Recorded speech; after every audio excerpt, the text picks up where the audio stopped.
नमस्कार साथियों, मैं मनमीत पुनः आपको बतकही कि आज तीसरे एपिसोड में जनता फिल्म्स एंड रिपोर्टिंग के माध्यम से आप सभी का हार्दिक स्वागत करता हूं। बतकही कि आज तीसरे एपिसोड में हमारे साथ जो शख्स मौजूद हैं, हमारे साथ जो मेहमान जुड़ने वाले हैं, वो पेशे से शिक्षक हैं और मूल रूप से वो कानपुर उत्तर प्रदेश के निवासी हैं। अपने बिहार प्रदेश में पिछले कई वर्षों से शिक्षा के क्षेत्र में एक नई क्रांति के लिए प्रयासरत हैं। तो उनके परिचय में बहुत कुछ न कहते हुए मैं चाहता हूं कि सीधे मैं उनसे मुलाकात करवाऊं। तो आज हमारे साथ हमारे अतिथि मौजूद हैं गुलाब सिंह यादव जी। गुलाब सिंह यादव जी का सबसे पहले तो हम अपने YouTube channel Janata films and reporting में हार्दिक स्वागत और अभिनंदन करते हैं। इस चैनल को सुनने वाले सभी श्रोताओं को, सभी दर्शकों को विद्यालय परिवार की ओर से अपने दिल की तमाम गहराइयों से हार्दिक वंदन अभिनंदन स्वागत करते हैं। नमस्कार। बतकही के इस कार्यक्रम में गुलाब जी से तो सबसे पहले हम ये जानना चाहेंगे कि जिस शिक्षा के क्षेत्र में ये लोग क्रांति, मतलब इनकी सारी टीम, इनकी तमाम ब्रांचेज हमारे बिहार प्रदेश में काम कर रही है, उसके बारे में अगर थोड़ा सा ब्रीफ कर पाएँ तो ये चीज़ हम जानना चाहेंगे आपसे। जी, बिहार प्रदेश में हम लोग सन 2005 में आए।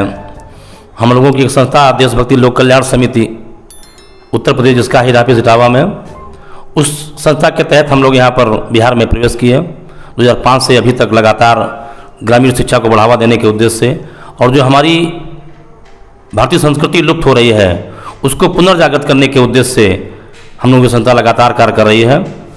आज 17 सालों से 2005 से आज ग्रामीण क्षेत्र में कई जगह हमारे ब्रांचेज चलते हैं और हमारे कार्यकर्ता जो भी हमारे शिक्षक हैं तन मन धन से लगन से कार्य करते हैं। सबसे पहले तो मैं मतलब इस चैनल के तरफ से और खास करके एक बिहारवासी होने के कारण या बिहारवासी होने के चलते मैं आपका इस कार्य के लिए हार्दिक अभिनंदन करता हूं पुनः एक बार। ये गुलाब सिंह यादव हैं और हमने देखा है इनको कई मंचों से और कई स्कूल और कई ब्रांचेज खोलते हुए, कई ब्रांचेज चलवाते हुए। और मैं आपसे सवाल तो नहीं कर रहा, लेकिन मैं एक चीज़ जानना चाहता हूं, अगर उस मतलब देशभक्ति लोक कल्याण समिति की अगर ब्रांचों की बात की जाए तो बिहार में लगभग आपकी मतलब ऐसी कितनी ब्रांचेज होगी? बिहार के सिवान, गोपालगंज, छपरा, मोतिहारी, मुजफ्फरपुर लगभग लगा करके करीब 300 से 350 ब्रांचेज संचालित हैं। अच्छा, इस पर हम लोग थोड़ा सा विशेष मतलब चर्चा और करेंगे। मुझे एक शेर याद आ रहा है, कत्ल को जो न रोके वो कातिल के साथ है। कत्ल को जो न रोके वो कातिल के साथ है और जुल्म को जो न रोके वो शामिल है जुल्मों में। तो सबसे पहले तो इस नेक कार्य के लिए इनका बधाई रहेगा, बहुत बहुत बधाई रहेगा। अब मैं इनकी संघर्ष की कहानियों को जानना चाहूँगा और इस दौर में मैं जानना चाहूँगा कि शिक्षा के क्षेत्र में आने से पहले, शिक्षक बनने से पहले वो मतलब लगभग किस उम्र की बात होगी जब आप शिक्षा के क्षेत्र में जाना चाहा या शिक्षक बनना चाहा? वो मतलब कौन सा समय रहा होगा आपके जीवन में? जी मनमीत जी, स्टूडेंट लाइफ के बाद जो ही BA पार्ट 1 की शुरुआत हुई तो इस क्षेत्र में हमारे एक गुरुवर थे, वो हमको इस क्षेत्र में ले आए। उसके बाद हमने पीछे पलट कर नहीं देखा, दूसरा कोई जीवन में काम ही नहीं किया। BA पार्ट 1 शुरुआत करते करते शिक्षा और शिक्षण दोनों कार्य साथ साथ चलते रहे। अध्ययन अध्यापन का कार्य साथ साथ चलता रहा और आज लगभग 25 साल, सन 97 से लेकर के 2022 हो गया, 25 वर्ष पूरे होने जा रहे हैं इसी कार्य को संपादन करते हुए। मैं मतलब एक बार फिर से इनको बधाई देना चाहता हूँ। मेरे साथ क्या है, जो चीज़ें मुझे पसंद आती हैं और जो चीज़ें मैं पसंद करता हूँ या जो चीज़ें मुझे अच्छी लगती है मैं उसका खुलकर समर्थन करता हूँ, या वो चैनल हो या फिर कुछ भी हो।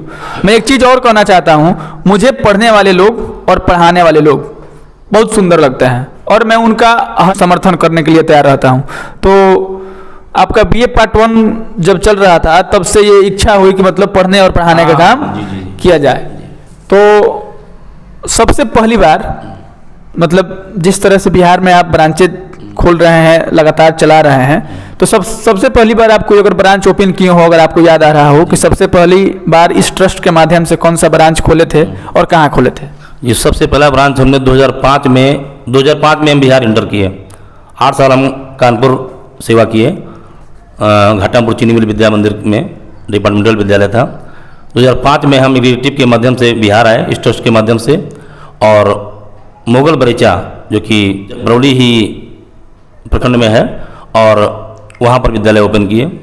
उसके बाद तो ढेर सारा सपोर्ट मिला लोगों का, बरौली के लोग, बरौली के क्षेत्र के लोग, गोपालगंज के लोग बहुत सहयोग दिए। हालांकि शुरुआत में थोड़ा सा स्ट्रगल होता है, दूसरे स्टेट से आकर के एक दूसरे स्टेट में अपना पैर जमाना, यहाँ पर लोगों से पहचान करना, विद्यालय में बच्चे लाना काफ़ी मुश्किल काम होता है। लेकिन धीरे धीरे अपने कार्य के माध्यम से, अपने सिस्टम के माध्यम से लोगों से जुड़ा हुआ, शिक्षा दीक्षा के माध्यम से लोग प्रभावित हुए और लोग जुड़ते रहे, एक लंबा कारवां बनता रहा।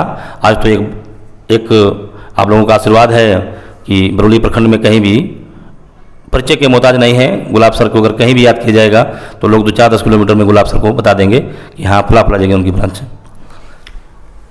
ये गुलाब सिंह यादव जी हैं।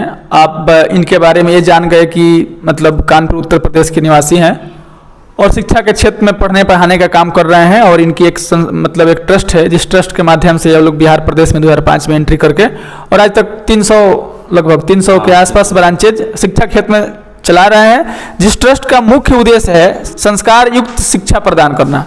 तो इतना चीज़ तो हम लोग इनके बारे में जान गए। एक चीज़ मुझे जानने की ज़्यादा इच्छा हो रही है, आप मतलब शिक्षा प्रदान कर रहे हैं या शिक्षा दे रहे हैं, तो इस दौर में मतलब शिक्षा देने का वो जो क्या होता है, मतलब शिक्षक का प्रशिक्षण होता है, वो आपने किया है या फिर? जी किया है। सन 2017 से 19 में हमने डीएलएड किया है NIOS के माध्यम से। अच्छा, डीएलएड किए हैं। और हमारा MA इंग्लिश है, इंग्लिश MA है हमारा, और उसके बाद डीएलएड किए हैं, उसके बाद सीटेट क्वालिफाइड भी किए हैं हम। अच्छा, कुल मिलाकर के कहा जाए तो एक शिक्षक बनने का जो पात्रता होता है उस मतलब अर्हता को पूरा करते हैं इसमें। ये चीज़ें मैं हर एक किसी से पूछ लेता हूँ। मेरा एक आदत है इसलिए कि मैं समझता हूँ कि कहीं भी कोई भी काम और किसी के भी पास मुंह उठा के ऐसे ही नहीं जाया जाता है। आप जिस काम के लिए जा रहे हैं उस काम के लिए अगर आप पूरी रूप से प्रिपेयर्ड हैं तो फिर जाना उचित रहता है। बिल्कुल सही। तो आप MA किए हैं इंग्लिश से? हाँ। और डीएलएड किए हैं, सीटेट भी क्वालिफाइड है। आप इतना ही? दिसंबर 2020 में। अच्छा, दिसंबर 2020 में सीटेट भी क्वालिफाइड है। तो मतलब आप अपने परिचय में ये कुछ छुपा रहे हैं, इतना ही नहीं है। आप गुलाब सिंह यादव को अगर और कहीं देखे होंगे तो कई मंचों से बोलते हुए देखे होंगे। और मेरी जानकारी में छपरा, सिवान, गोपालगंज अगर सारण कमिश्नरी की बात की जाए और उसमें से 5 वक्ताओं को, अच्छे वक्ताओं को चुना जाए तो उसमें एक गुलाब सिंह यादव होते हैं। धन्यवाद। तो मैं एक चीज़ जानना चाहूँगा कि ठीक है, आप BA पार्ट 1 में गए, पढ़ने पढ़ाने का इच्छा हुआ, आप अपने गुरुवर के माध्यम से इस क्षेत्र में आए, लेकिन ये जो आप मंचों से बोलते हैं, आपके मतलब वाणी में एक अजब सा ओज है, तो इन सब चीज़ों का ट्रेनिंग लिए हैं या फिर ये कैसे आपके अंदर आया है? जी बिल्कुल ट्रेनिंग नहीं लिए हैं। अचानक हमारे एक गुरु थे, उन्होंने एक दिन एक मंच में कहा हमसे कि आज का मंचन आपको करना है। हमने कहा नहीं गुरुवर, हमसे मंचन नहीं होगा। बोले बेटा हम बैठे हैं मंच में, और जो ही हम मंच में, जब बहुत बड़ा प्रेशर पड़ा, दबाव पड़ा, तो मंच में माइक हमको पकड़ना पड़ा। तो जब पहली बार आप माइक को फेस कर रहे होते हैं, पब्लिक के सामने होते हैं, काफ़ी इरिटेशन होता है। तो जो ही हमने बोलना शुरू किया तो हमारे गुरु नीचे बैठे हुए थे, उन्होंने कहा कि क्या बात है बेटा, बहुत सुंदर बेटा, प्रोत्साहन दिया। जब प्रोत्साहन दिया तो सीना चौड़ा हो गया, आत्मबल बढ़ा, एक विल पावर बढ़ा और पूरा मंचन किए। उसके बाद से धीरे धीरे धीरे धीरे प्रैक्टिस मेक से मैन परफेक्ट, लगातार आप मंच देखते रहे, सामाजिक मंच, राजनीतिक मंच, धार्मिक मंच, विद्यालय के मंच, सब देखते देखते आज तो एक आम बात हो गई है। लेकिन फर्स्ट बार काफ़ी मुश्किल होता है एक किसी भी व्यक्ति के लिए मंचन करना, किसी भी एंकरिंग को करना। ये चीज़ें जो छुपा रहे थे गुलाब सर, ये एक अच्छे वक्ता भी हैं। आप मंचन करना या फिर किसी भी सभा को संबोधित करना या फिर किसी भी प्रोग्राम को संचालन करना, ये खूबी तो इनमें है ही, लेकिन बीच बीच में अपने वक्तव्य में ये शेर भी पढ़ते हैं। और मैं जानना चाहता हूँ, वो शेर जो आप पढ़ते हैं, कई शेर ऐसे होते हैं जो हम भी नहीं जानते हैं कि कहाँ से पढ़ रहे हैं, तो आप शेर लिखते भी हैं? लिखते भी हैं जी सर। हाँ, ये चीज़ हम एक हल्के फुल्के राइटर भी हैं। बहुत स्वतंत्रता सुख है अपने सुख के लिए, कोई बहुत बड़े लेखक नहीं है, लेकिन विद्यालय में बच्चों का प्रोग्राम कराना है, कोई नाटक कराना है, राष्ट्रीय है, धार्मिक है या सामाजिक है, स्वयं लिखते हैं। गीत भी हम कुछ लिखते हैं, और जो शायर आप लोग सुनते हैं कभी कभी हमारे मंचों के माध्यम से, ये हम स्वयं निर्मित करते हैं। अच्छा, अगर मतलब कहा जाए कि मतलब अपने लिखे हुए शेर में से अगर एक शेर सुनाया मतलब सुनाइए, तो हमारे दर्शकों के लिए एक अपने लिखे हुए शेर में से अगर सुनाइए तो। अपने लिखे शेरों में से कहना चाहेंगे हम कि अपने मतलब से लोग सगा बना लेते हैं, अपने मतलब से लोग सगा बना लेते हैं, मतलब निकाल वही यार दगा देते हैं, दगा देते हुए न मन में खेद करते हैं और खाते हैं जिस पत्तल में उसी में छेद करते हैं।